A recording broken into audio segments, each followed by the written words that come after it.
ISC Serdam Newsweek. Informasi ibadah raya minggu depan, tanggal 14 Juni 2020, tetap dilakukan seperti biasa secara online. Link akan diinfokan lebih lanjut melalui WA Group atau pribadi. Roti dan anggur untuk perjamuan kudus dapat saudara peroleh di Gereja ISC Serdam setiap hari dari pukul 16.00 sampai dengan pukul 20.00 dengan saudara Marcos atau saudara Jericho. Semua ibadah tengah minggu dengan berkumpul di suatu tempat untuk sementara waktu ditiadakan dan dihimbau tetap mengikuti aturan pemerintah untuk menjaga physical distancing. Untuk kegiatan Komsel atau DC dapat dilakukan melalui aplikasi online seperti Zoom atau Google Meeting sesuai dengan kesepakatan Komsel atau DC saudara.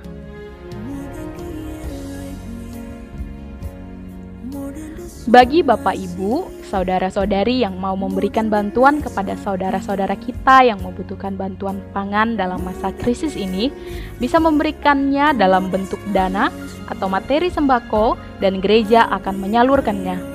Dan bila saudara mengetahui ada keluarga yang kesulitan dalam hal pangan, juga bisa menginfokan kepada kami.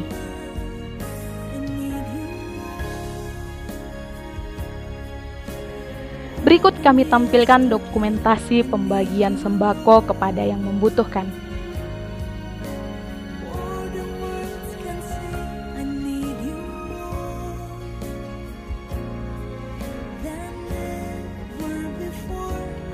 Bagi saudara yang membutuhkan pelayanan jemaat seperti doa dan besuk, sementara ini dapat menghubungi Ketua Komsel atau DC saudara.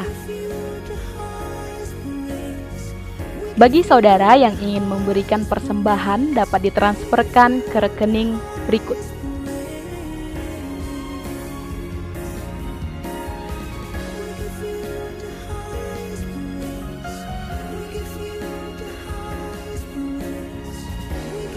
Bukti transfer atau setor bisa saudara foto dan di WA-kan ke saudari Eva, bagian keuangan gereja.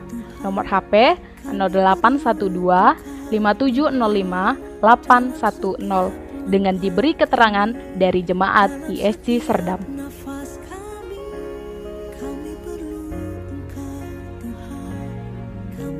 Filipi 4 ayat 6 berkata, "Janganlah hendaknya kamu khawatir tentang apapun juga, tetapi nyatakanlah dalam segala hal keinginanmu kepada Allah dalam doa dan permohonan dengan ucapan syukur.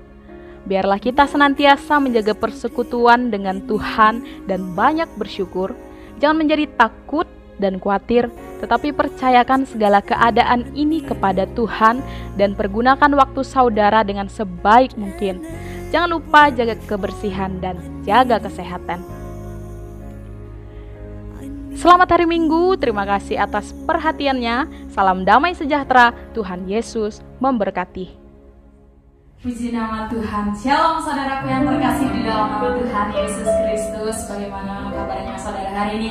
Saya kira percaya kita semua dalam keadaan yang sehat dan penuh sukacita. Amin. Pada hari ini kita akan beribadah, kita mau datang ke hadirat Tuhan. Mari kita berdoa.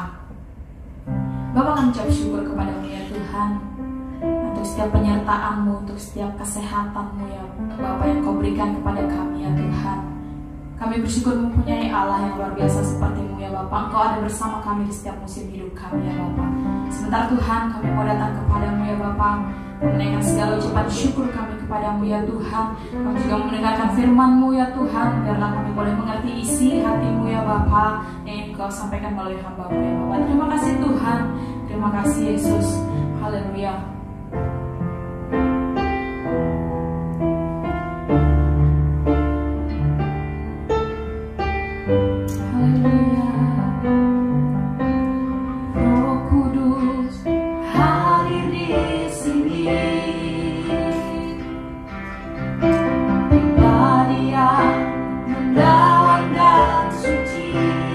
Kami rindu mendengar ya Tuhan.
berdoa di depan Tuhan. Bapa di surga, kami ucap syukur kepadamu. Terima kasih untuk hari yang kau berikan kepada kami semua ya Bapa.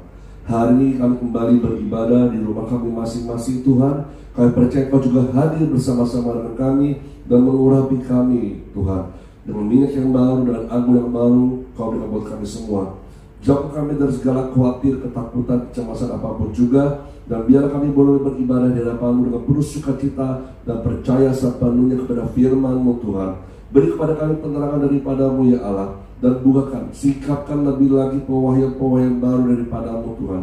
Berikan kepada kami hikmat dan penerangan daripada-Mu supaya kami boleh mengerti firman-Mu lebih dalam lagi ya Tuhan. Di dalam nama-Mu Yesus Kristus kami berdoa dan mengucap syukur. Haleluya. Mari sama-sama katakan amin. Shalom saudara kasih dalam Tuhan Yesus. Apa kabarnya? Saya percaya saudara semua dalam keadaan baik-baik saudara ya. Nah, walaupun hari-hari ini kita sudah dengar ada kabar berita bahwa Indonesia atau beberapa daerah udah mau di new normalkan gitu ya. Itu istilah dari pemerintah kita saudara ya. Tapi kita juga masih tetap berjaga-jaga juga. Kita juga lihat juga keadaan sekitar kita. Dan memang sudah diumumkan bahwa tempat-tempat ibadah sudah boleh dibuka. Tapi kita juga mau melihat kondisi ke depannya saudara ya, supaya tidak terburu-buru. Lalu kemudian jadi akhirnya malah menimbulkan wabah sakit penyakit yang baru saudara. Nah, biarlah kita jalani juga, tetap jalani dulu ibadah online ini. Dan saya percaya saudara semua tetap setia mengikuti Tuhan, tetap mengasihi Tuhan lebih dalam lagi saudara. Amin. Bulan ini kan banyak bicara soal tentang Roh Kudus saudara. Nah, hari ini saya memberikan kepada saudara firman Tuhan dengan tema judul khotbah minum dari aliran air kehidupan. Mari sama-sama kita buka firman Tuhan ya, di Yohanes 7 ayat 37 sampai dengan 39. Kita akan baca bersama-sama saudara ya. Dan pada hari terakhir, yaitu pada puncak perayaan itu, Yesus berdiri dan berseru, barang siapa haus, baiklah ia datang kepadaku dan minum. Barang siapa percaya kepadaku, seperti yang dikatakan oleh kitab suci, dari dalam hatinya akan mengalir aliran-aliran air hidup. Yang dimaksudkannya ialah roh yang akan diterima oleh mereka yang percaya kepadanya, sebab roh itu belum datang karena Yesus belum dimuliakan. Jadi pada saat itu saudara, kalau kita baca firman Tuhan ini, Yesus mengucapkan hal ini, kalimat ini pada saat ada perayaan-perayaan, pada saat puncak perayaan di Israel pada saat itu, khususnya di Yerusalem ya. Dan kalau kita tahu ada 3 perayaan besar oleh bangsa Yahudi, di mana pada hari-hari perayaan tersebut semua pria diwajibkan harus datang ke Yerusalem, ke dalam bait Allah ya, menghadap ke hadirat Tuhan. Itu wajib hukumnya buat orang Israel, dan khususnya untuk kaum pria 3 kali dalam setahun. Nah, hari raya apa saja itu saudara bisa buka di Ulangan 16 ayat 16 sampai dengan 17 ya. Tapi yang disebutkan di sini adalah yang pertama adalah hari raya roti tidak beragi. Nanti saya akan jelaskan satu persatu saudara ya. Yang kedua hari raya 7 minggu. Yang ketiga adalah hari raya pondok daun. Nah, di mana Tuhan Yesus hadir pada perayaan ini adalah hari raya pondok daun. Nah, saya akan jelaskan satu persatu apa-apa saja hari raya tersebut. Nah, pada hari raya roti tidak beragi, itu bertepatan bersamaan dengan hari raya Paskah Yahudi dalam Perjanjian Lama. Seperti yang sudah kita tahu, hari raya Paskah Yahudi itu mereka memperingati bangsa Israel keluar dari perbudakan bangsa Mesir. Ya, mereka menyeberangi Laut Merah. Disitulah mereka mengalami namanya Hari Paskah Yahudi tersebut. Dan dikatakan untuk memperingatinya, mereka pada hari ke-7 setelah Hari Paskah tersebut, ya, mereka makan roti yang tidak beragi, saudara. Ya, kemudian dikatakan dengan memakan roti tidak beragi ini, mereka juga menyembelih anak domba sebagai peringatan, di mana pada saat itu darah anak domba ini dioleskan pada ambang pintu rumah-rumah orang Yahudi di negeri Mesir pada saat itu. Lalu juga, ya, setelah makan roti ini dan makan daging bakar tersebut, disantap dengan sayur pahit. Artinya apa? Melambangkan bahwa betapa pahitnya kehidupan bangsa Israel semasa mereka hidup dalam perbudakan di negeri Mesir. Itu hari raya roti tidak beragi. Nah, sedangkan hari raya 7 minggu atau disebut juga hari raya Pentakosta, ya, ini pada bangsa Yahudi dalam perjanjian lama, dirayakan pada 50 hari setelah hari Paskah Yahudi, di mana disebut juga hari raya ini adalah hari raya Shavuot. Shavuot yaitu untuk memperingati dipersembahkannya hasil tuaian pertama dari bangsa Yahudi. Ya, mereka juga memperingati, pada saat ini juga memperingati di mana hukum Taurat diberikan kepada bangsa Yahudi yang saat itu menantikan di bawah Gunung Sinai, saudara. Nah, yang ketiga adalah hari raya Pondok Daun. Ya, hari raya Pondok Daun ini disebut juga hari raya Sukkot atau hari raya Tabernakel. Nah, dirayakan selama 7 hari lamanya. Nah, merupakan hasil hari raya hasil panen yang dirayakan pada bulan purnama, biasanya jatuh sekitar bulan September, Oktober setiap tahunnya. Nah, pada perayaan ini orang-orang Yahudi itu memperingatinya sambil tinggal di pondok daun, saudara. Pondok daun, kenapa? Mereka memperingati waktu mereka keluar dari perbudakan Mesir. Selama mereka mengembara situ, mereka mendirikan pondok-pondok dan atapnya ada daun-daun semua, saudara. Nah, pada saat itu mereka mempersembahkan korban-korban hewan bakar kepada Tuhan. Lalu kemudian juga, tetapi setelah pembuangan dari negeri Babel, perayaan ini ditambahkan lagi dengan upacara penumpahan air, di mana para imam-imam pada saat itu mengambil air dari kolam Siloam, kemudian dibawa ke dalam bait suci melalui pintu gerbang air, saudara. Lalu mencurahkan air tersebut ke mezbah, dibarengi pembacaan ayat-ayat firman Tuhan dari Yesaya 12:3, lalu Mazmur 113 sampai dengan 118. Air atau hujan bagi orang Yahudi mencerminkan bahwa hujan adalah pemberian Tuhan untuk menjadikan tanah mereka menjadi subur. Nah, dari hal inilah kita jadi tahu bagaimana konteksnya ketika Tuhan Yesus mengucapkan tentang aliran-aliran air hidup dengan berkata, barang siapa haus, baiklah ia datang kepadaku dan minum. Itu semua ada di Yohanes 7 ayat 37, saudara. Jadi kalau kita lihat, jadi aliran-aliran air hidup ini sendiri sumbernya itu dari Tuhan, bukan dari siapa-siapa atau dari mana, saudara, ya, tapi dari Tuhan langsung.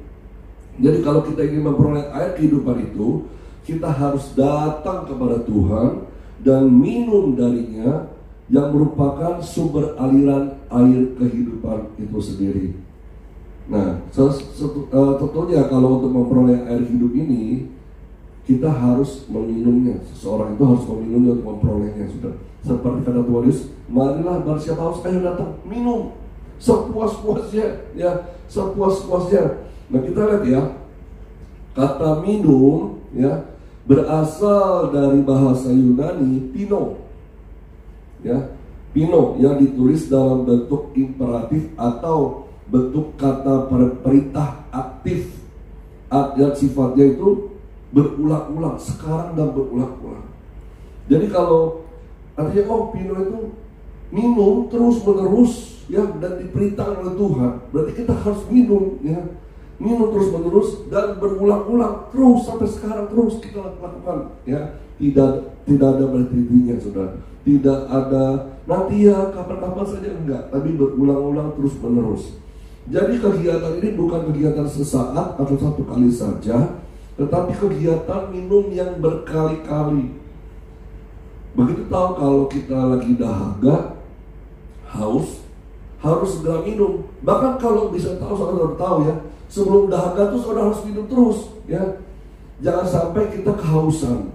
Karena dengan demikian apa yang terjadi? Kalau kita keburu haus, keburu dahaga, maka kita akan mencari sumber yang lain untuk kita memperolehnya supaya nggak haus. Nah, sumber yang lain itu tidak pernah bisa membuat kita jadi nggak dahaga lagi, saudara. haus lagi dan haus lagi. Karena itu kalau saudara mencari sumber kehidupan dari sumber-sumber yang lain selain Tuhan Allah kita Yesus Kristus, saudara akan terus-menerus haus. Ya saudara, kenapa? Saudara mencari sumber kehidupan dari film-film. Film-film sampai kapanpun gak pernah memuaskan hatimu. Saudara mencari kepuasan dari berpergian jalan-jalan kemana-mana, liburan kemana-mana, oke gak jadi masalah, tapi juga gak pernah bisa memuaskan hatimu. Saudara mencari uang sebanyak-banyaknya untuk memperoleh penghiburan hatimu, gak pernah terhibur, gak pernah terpuaskan. Hanya dalam hadirat Tuhan, hanya oleh Yesus Kristus kita bisa dipuaskan. Dan itu dikatakan oleh firman Allah untuk berulang-ulang, nggak cuma sekali doang, nggak cuma sekali cukup ya, saya minum cukup sekali aja, nikmati hadirat Tuhan cukup sekali aja, langsung enggak, terus. Bahkan kalau bisa jangan sampai kita kehausan, saudara. Ya. Jadi meminum air hidup itu sendiri artinya kita melakukan persekutuan yang terus-menerus dengan sumbernya, yaitu Yesus Kristus sendiri. Tidak ada sumber lain selain Yesus di dalam hadiratnya. Ketika kita menikmati persekutuan di dalam hadirat Tuhan, disitulah kita minum sepuas-puasnya. Inilah yang menjadi gaya hidup orang percaya. Apakah ini menjadi gaya hidup saudara saat ini? Ya, biar kita introspeksi diri kita saat ini. Apakah saat ini saya sudah minum sepuas-puasnya di dalam persekutuan saya dengan Tuhan? Apakah saya minum saja hanya waktu saya beribadah di gereja, tapi di luar itu saya tidak pernah bersekutu dengan Tuhan, tidak pernah menikmati hadirat Tuhan, tidak berdoa segala macam, saudara. Makanya hidup saudara kan haus, saudara kan menjadi kekeringan terus, ya. Ada satu contoh dalam Alkitab yang seorang bernama Daniel. Dia punya perilaku atau gaya hidup yang berbeda dari orang kebanyakan pada saat itu. Dan gaya hidupnya ini diketahui oleh banyak orang, termasuk orang-orang yang tidak suka kepadanya. Pada saat itu dikatakan Daniel ini adalah orang yang sangat penting di negeri Babel, walaupun dia orang Israel, ya, orang Yahudi. Karena dia termasuk orang-orang pandai dan pintar, diberi hikmat Allah yang luar biasa, akhirnya Tuhan menaruh dia sebagai orang yang punya jabatan tinggi, saudara. Tapi ternyata lawan-lawan politiknya itu gak suka dengan caranya Daniel, gaya hidupnya Daniel. Makanya cari-cari kelemahan Daniel apa? Gak ada. Nah akhirnya apa yang terjadi, saudara? Maka orang-orang yang gak suka dengan Daniel ini menghasut kepada raja, memujuk kepada raja untuk membuat surat, supaya surat perintah ini dikeluarkan pada seluruh orang-orang yang tinggal di negeri Babel, supaya mereka hanya boleh menyembah kepada raja saja, tidak boleh berdoa, tidak boleh menyembah kepada Allah-Allah lain, dewa-dewa manapun, hanya kepada raja saja. Nah, ketika Daniel sudah mendengar atau tahu surat perintah ini keluar dari raja, apa yang dilakukan oleh Daniel? Dia tidak gentar. Dia jadi takut, dia nggak boleh berdoa ya, nggak boleh bersekutu, nggak boleh beribadah dan bantuan, jadi takut. Enggak, saudara. Tapi dia tetap melakukan gaya hidupnya sehari-hari. Dikatakan dalam firman Tuhan Daniel 6 ayat 11, demi didengar Daniel bahwa surat perintah itu telah dibuat, pergilah ia ke rumahnya. Dalam kamar atasnya ada tikar-tikar yang terbuka ke arah Yerusalem. 3 kali sehari ia berlutut, berdoa, serta memuji Allahnya seperti yang biasa dilakukannya. Oh, hebat saudara ya. Sudah tahu ada surat perintah itu keluar, larangan itu keluar, tetap dia melakukan kebiasaannya untuk berdoa menghadap kepada Tuhan. Bahkan dikatakan dia doanya tuh bukan sekedar doa angkat tangan segala gitu, tapi dia berlutut, bersujud di hadapan Tuhan dan memuji Tuhan. Kebanyakan kita berdoa isinya apa sih? Permohonan, ya. Kita berdoa isinya banyak permintaan, permintaan ini banyak, gitu ya. Tapi Daniel ini ternyata kalau kita kaji lebih lanjut, doanya bukan doa permintaan, saudara. Doanya itu hanya memuji Tuhan, menyembah Tuhan, mengagungkan Tuhan, bersyukur kepada Tuhan. Itu isi doa Daniel. Bukan Tuhan minta ini, minta itu, minta ini, enggak. Nggak ada kata-kata permintaan dalam doa-doa Daniel ini, saudara. Dan itu menjadi gaya hidupnya dia, yang suka sekali bersekutu dengan Tuhan, menyembah Tuhan, memuji Tuhan. Karena dia tahu persis, waktu dia masuk dalam hadirat Tuhan, dia memperoleh kedamaian. Waktu dia masuk dalam hadirat Tuhan, dia dipuaskan oleh air kehidupan itu. Walaupun surat perintah itu keluar dari raja, tidak membuat dia gentar. Tetap dilakukan 3 kali sehari dalam berdoa, bersekutu di hadapan Tuhan. Dan itulah yang menjadi gaya hidupnya Daniel. Daniel berdoa bukan supaya orang tahu bahwa ia selalu berdoa seperti pamer gitu. Wah, saya orang kudus gitu ya. Saya pendeta nih, saya juga berdoa terus gitu. Enggak, supaya dilihat orang, enggak dilakukan seperti itu. Apakah dia berdoa supaya raja menggunakan hatinya sehingga surat perintah itu dicabut? Enggak juga, saudara. Enggak ada permohonan kok dalam doa-doa Daniel. Ya, apakah dia berdoa itu supaya orang-orang yang tadi jahat sama dia itu lalu berubah hatinya dan jadi baik sama Daniel? Enggak juga. Kan ada kita berdoa, Tuhan ubahkan orang ini Tuhan supaya dia tidak jahat lagi sama saya. Sering kita gitu ya, saudara ya. Atau Tuhan, kenapa sih orang ini kok jahat sekali sama saya, dia bertindak tidak adil sama saya. Seringkali kita minta orang itu diubahkan Tuhan. Tapi Daniel tidak seperti itu. Walaupun dia tahu ada orang-orang yang tidak suka kepadanya, walaupun Daniel tahu bahwa perintah raja ini sudah dikeluarkan, ya, dan dia tahu Allah juga bisa mampu mengubahkan itu semua, dia tidak meminta itu. Tapi yang dilakukannya, dia hanya datang kepada Tuhan, berdoa, memuji, menyembah Tuhan. Itulah gaya Daniel yang dikendali oleh semua orang. Tidak hanya orang-orang terdekatnya, tidak hanya orang-orang Yahudi saja, tetapi orang-orang yang tidak kenal Allah jadi tahu kenapa Daniel suka berdoa. Saat ini, apakah persekutuan kita dengan Tuhan ketika kita hanya dalam kesusahan saja, saudara? Apakah kita bersekutu dengan Tuhan ketika kita punya kebutuhan tertentu saja, baru bersekutu Tuhan, saya mau ini, saya mau itu, saya mau ini, baru minta sama Tuhan, saudara? Datang kepada Tuhan. Apakah kita bersekutu dengan Tuhan itu hanya buat gaya-gayaan saja di depan saya orang Kristen gitu ya? Saya Kristen pasti suka memuji-muji Tuhan, saya suka berdoa supaya dilihat oleh orang lain, saudara. Ataukah kita hanya berdoa, bersekutu dengan Tuhan, hanya untuk memikat hati Tuhan? Istilah kita tuh merayu-rayu Tuhan, saudara. Nah, banyak motivasi dalam kita berdoa. Tapi seringkalikah kita berdoa kepada Tuhan hanya datang memuji Tuhan, hanya datang menyembah Tuhan, hanya datang bersyukur kepada Tuhan? Kebanyakan doa kita, doa minta ini, minta itu, sudah benar ya. Nah, mari kita belajar dari Daniel ini, ya. Dalam situasi apapun, biar menjadi gaya hidup kita untuk bersekutu dengan Tuhan, tetap memuji, menyembah Tuhan tanpa banyak permintaan apa-apa. Nah, setelah kita tadi belajar soal dari pengalaman Daniel yang punya gaya hidup yang suka bersekutu dengan Tuhan, biar itu yang menjadi gaya hidup kita sehari-hari, saudara. Kalau kita tidak minum dari air kehidupan, apa yang terjadi, saudara? Hidup kita kering.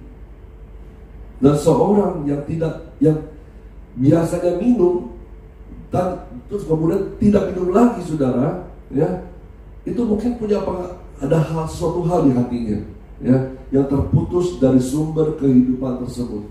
Apa itu? Bisa dosa, saudara, ya.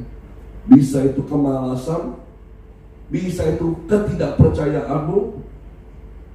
Ya, banyak hal. Saya berdosa di depan Tuhan, telah berdosa ini. Jadi rasa ngalahin di depan Tuhan.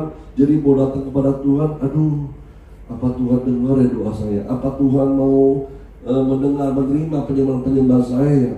Atau saudara sudah biasanya berdoa, terus saudara lihat, teman saya itu aja jarang berdoa, yang gini malas, saya juga malas berdoa, saya juga malas menyembah Tuhan. Muncullah kemalasan. Roh kemalasan itu masuk dalam diri kita, saudara. Atau ketidakpercayaan. Saya sudah banyak berdoa, banyak ini, tapi kok doa saya kepada dijawab Tuhan. Nah itu tadi, saudara, doa kita banyak permintaan. Kembali lagi kepada permintaan kita, apakah itu sesuai dengan Tuhan atau tidak, saudara. Tapi yang jelas bukan soal itu. Yang penting adalah persekutuanmu dengan Tuhan. Apakah doa-doa kita ini kita salah fokus, saudara? Bukan fokusnya kepada Tuhan, tetapi fokus kepada barang-barang yang kita minta, benda-benda materi yang kita minta. Sehingga waktu Tuhan nggak kasih, Tuhan nggak wujudkan, kita jadi ngambek sama Tuhan, marah sama Tuhan. Apa? Saudara, salah fokus. Karena itu, saudara, ya, biasakan diri kita ini waktu menyembah Tuhan, memuji Tuhan, ayo datang kepada Tuhan. Memang kita punya banyak permintaan, tapi coba 20 menit, 30 menit engkau menyembah Tuhan tanpa banyak permintaan apa-apa. Hanya menyembah Tuhan, hanya memuji Tuhan, hanya bersyukur kepada Tuhan. Maka hatimu akan dipuaskan, jiwamu akan dipuaskan. Waktu engkau minum dari air kehidupan ini, sehingga engkau tidak menjadi kering. Hati dan jiwa yang menjadi kering karena tidak ada air kehidupan di dalam kehidupan kita, saudara.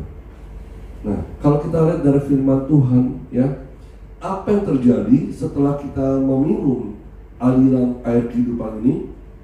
Kita lihat di Yohanes 4 ayat 14. Di situ dikatakan, tetapi barang siapa minum air yang akan kuberikan kepadanya, ia tidak akan haus untuk selama-lamanya. Sebaliknya, air yang akan kuberikan kepadanya akan menjadi mata air di dalam dirinya yang terus-menerus memancar sampai kepada hidup yang kekal. Ada dua hal yang saya tangkap dari firman Tuhan ini, saudara. Ketika kita minum dari aliran air kehidupan ini, apa yang terjadi? Yang pertama, kita tidak akan haus untuk selama-lamanya. Kita tidak akan haus selama-lamanya. Tentunya kita harus minum dengan cara yang benar. Minum berulang-ulang, masuk dalam hadirat Tuhan terus-menerus. Lagi gak enak hatinya, Pak, lagi bete, justru itu perlu masuk dalam hadirat Tuhan, saudara. Kadang-kadang kedagingan kita ini malas untuk masuk dalam hadirat Tuhan. Kadang-kadang lebih suka nonton TV lah, apalagi kan ini lebih di rumah, jadi nonton film-film aja deh, ini lebih enak gitu ya, santai-santai aja lah. Nanti kalau udah mau tidur aja baru doa. Nah ini daging ini nggak terima untuk kita ajak untuk menyembah Tuhan.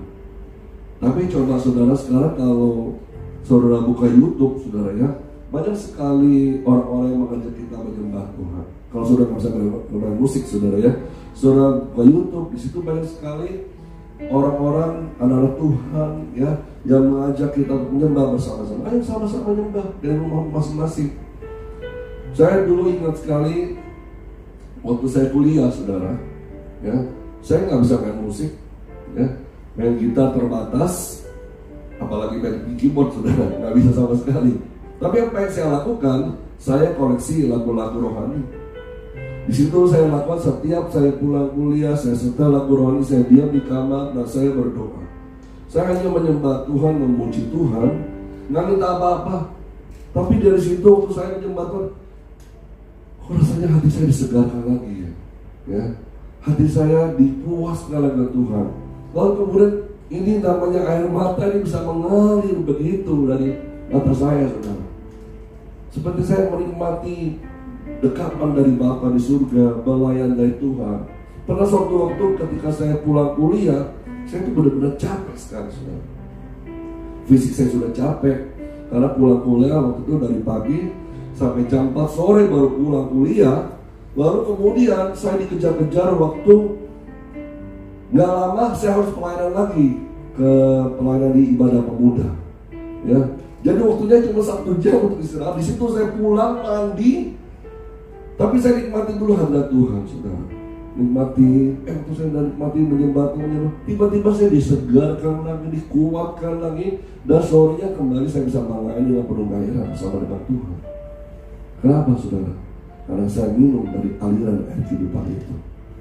Saya percaya juga waktu saudara minum, saudara dipuaskan lagi, dikuatkan lagi oleh Tuhan. Makanya diminta terus menerus masuk dalam hadirat Tuhan, minum dari aliran air kehidupan itu. Dan yang kedua yang terjadi apa? Waktu saudara minum itu, maka akan menjadi mata air di dalam dirimu. Ya, air yang kau masuk itu, yang air kehidupan itu yang masuk dalam dirimu, lama-lama jadi mata air dalam dirimu yang terus-menerus memancar keluar, ya, sampai kepada hidup yang kekal. Sehingga apa? Dari hidupmu mengalirkan kehidupan kepada sekelilingmu, kepada teman-temanmu, kepada keluargamu, kepada sahabatmu, kepada komunitasmu, saudara.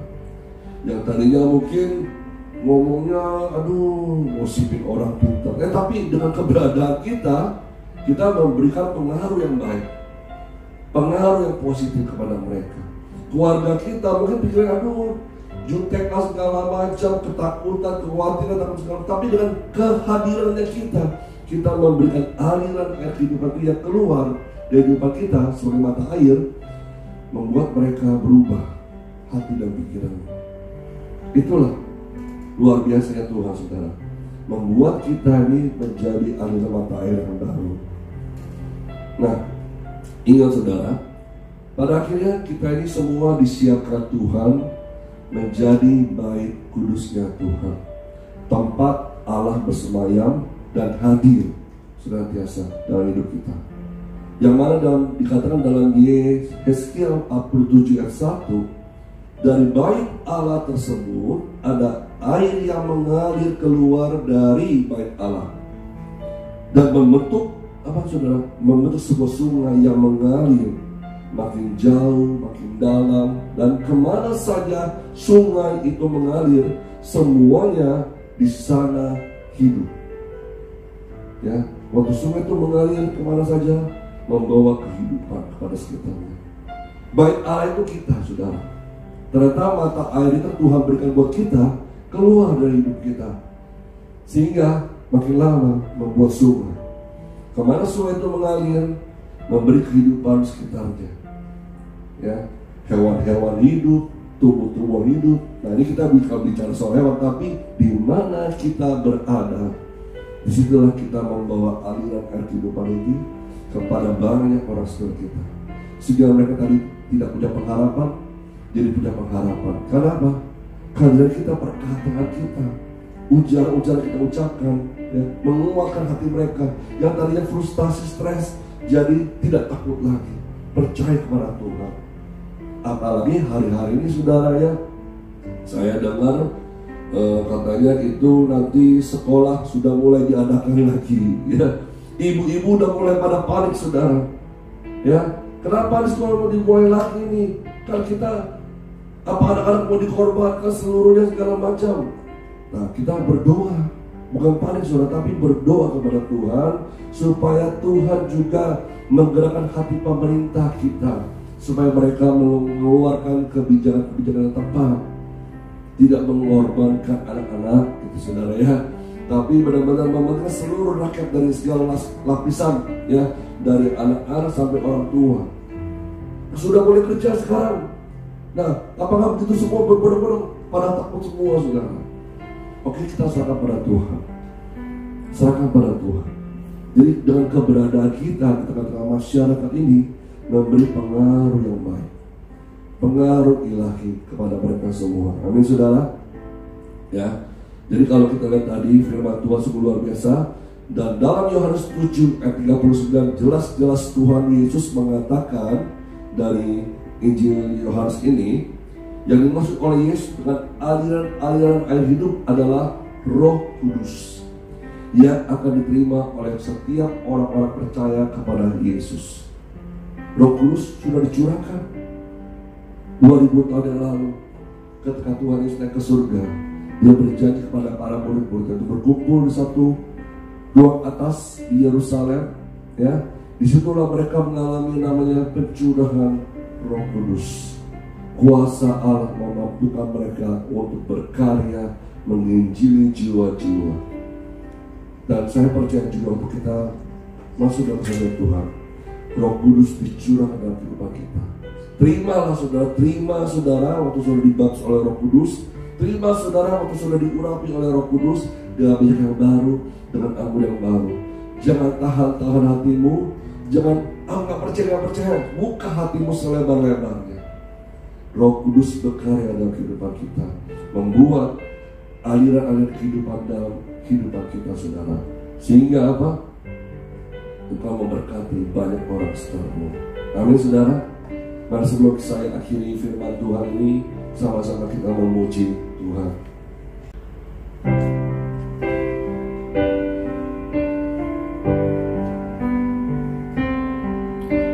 Seperti rusa merindukan air, begitulah jiwaku merindukan Engkau.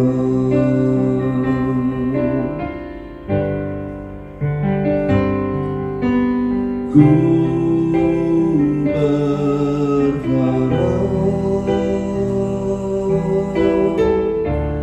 hanya kepadamu,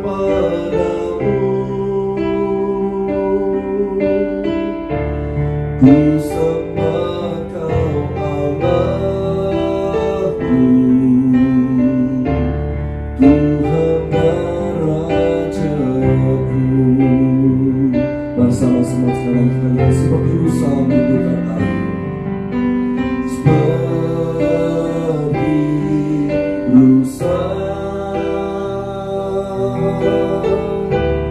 merindukan air, begitulah jiwaku merindukan Engkau. Ku berharap kepadamu Tuhan. Ku berharap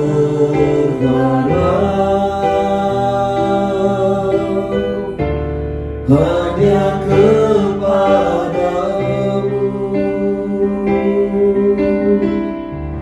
ku sembah Kau Allahku, Tuhan dan Rajaku. Kaulah sungai kehidupanku yang mengalir segarkan jiwaku. Engkau Yesus pengharapanku, ku sembah Kau dengan segenap hatiku. Kaulah sungai kehidupanku yang mengalir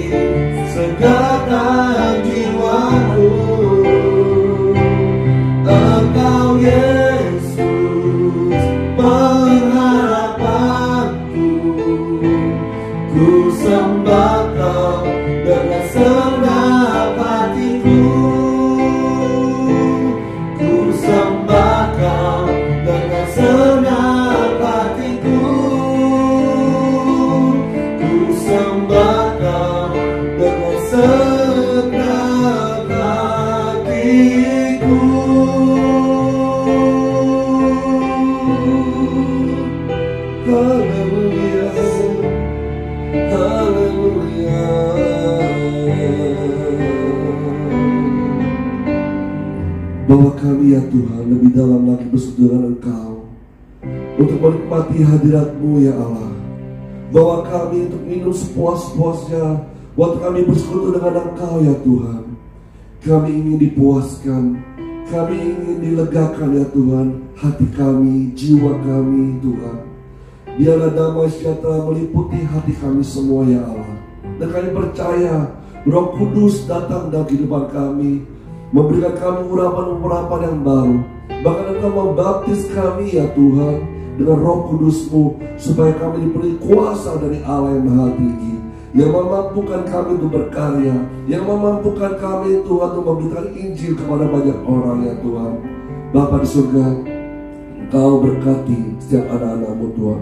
Urapi mereka dengan urapan yang khusus, yang spesial daripada-Mu Tuhan, di rumah mereka masing-masing Tuhan. Waktu mereka mendengarkan ibadah ini ya Tuhan, waktu mereka berdoa di hadapan-Mu, Engkau datang nyatakan diri-Mu kepada mereka ya Bapa, dan mereka dipuaskan oleh Engkau ya Tuhan.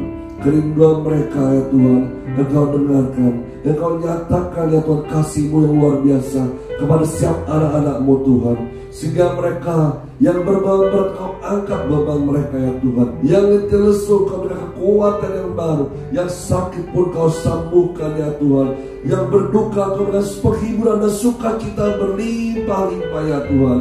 Dan kami percaya yang berkekurangan pun Kau akan cukupkan dalam segala hal ya Tuhan. Terima kasih Tuhan. Kami bersyukur kalau Indonesia makin hari makin dipulihkan, Indonesia makin hari makin lebih baik ya Tuhan. Dan kami percaya virus corona yang sekarang ini sedang beredar di Indonesia mulai Tuhan redakan, mulai Tuhan sihirkan ya Tuhan oleh kuasa nama Allah yang dahsyat, kuasa perbuatan-Mu yang dahsyat yang Tuhan terjadi bumi Indonesia ini ya Tuhan. Dan kami juga berdoa Tuhan, biar pemulihan dalam segala terjadi negeri kami ya Tuhan, baik itu dari segi ekonomi, dari segi pendidikan, dari segi sosial, semuanya berkembang lebih baik ya Bapa. Kami percaya Tuhan, tidak ada sesuatu yang kebetulan, segala sesuatunya ada dalam rencana Tuhan, segala sesuatu ada kehendak-Mu yang terjadi yang terbaik buat kami semua, juga buat anak-anak-Mu Tuhan. Engkau yang melindungi, Engkau yang menjagai, Engkau yang memelihara kami ya Tuhan. Dan kami percaya bahwa rancangan-Mu yang indah terjadi buat kami Tuhan. Tidak ada sesuatu yang kebetulan ya Tuhan. Engkau berkati setiap keluarga demi keluarga. Engkau juga berkati anggota-anggota keluarga kami yang mungkin bekerja berjauhan dari kami ya Tuhan, di luar rumah atau di luar kota ya Tuhan. Kau tetap lindungi, Kau jaga mereka senantiasa. Yang berusaha, yang bekerja apapun mereka, Kau lindungi semua ya Tuhan. Dijauhkan dari segala wabah sakit penyakit ini Tuhan, karena kami percaya Kau tetap menjaga kami dan memelihara kami ya Allah. Terima kasih kuasa darah-Mu Tuhan Yesus Kristus. Terima kasih ya Tuhan, kami ucap syukur. Dan biarlah Tuhan untuk ke depan nanti ya Bapak, kami percaya kalau ibadah akan segera akan bisa dimulai kembali Tuhan. Tetap kami menjaga kebersihan, tetap kami menjaga kesehatan, tetap kami menjaga hidup kami ya Tuhan, untuk menjadi lebih baik lagi ya Bapak. Terima kasih Tuhan Yesus, kami ucap syukur buat segala kebaikan-Mu. Dan kami terima semua firman-Mu dengan penuh sukacita. Dan biar sebelum kami mengakhiri ibadah hari ini, kami berdoa dan kami menerima berkat daripada-Mu. Bersama-sama kita mengangkat tangan kita di depan Tuhan. Bapa, Kau berkati setiap anak-anak-Mu di keluarga mereka masing-masing, pribadi mereka masing-masing, yang berusaha, yang bekerja, yang kuliah, sekolah, semua yang Kau berkati, yang terbaik terjadi dalam kehidupan setiap anak-anak-Mu Tuhan. Buat mereka lebih intim lagi, lebih dekat lagi, lebih lagi bersekutu dengan Tuhan, dan itu menjadi gaya hidup mereka ya Tuhan. Dan biarlah berkat dari Allah Bapa, kasih Tuhan Yesus Kristus, dan kuasa Allah Roh Kudus menyertai kita semua dari sekarang sampai selama-lamanya, sampai kedatangan Tuhan Yesus kedua kalinya, menjemput kita semua di awal-awal yang terbaik, dan sampai selama-lamanya Tuhan Yesus memberkati kita semua. Mari sama-sama katakan amin. Shalom, selamat siang saudara, Tuhan Yesus berkati, selamat hari Minggu, salam sejahtera, haleluya.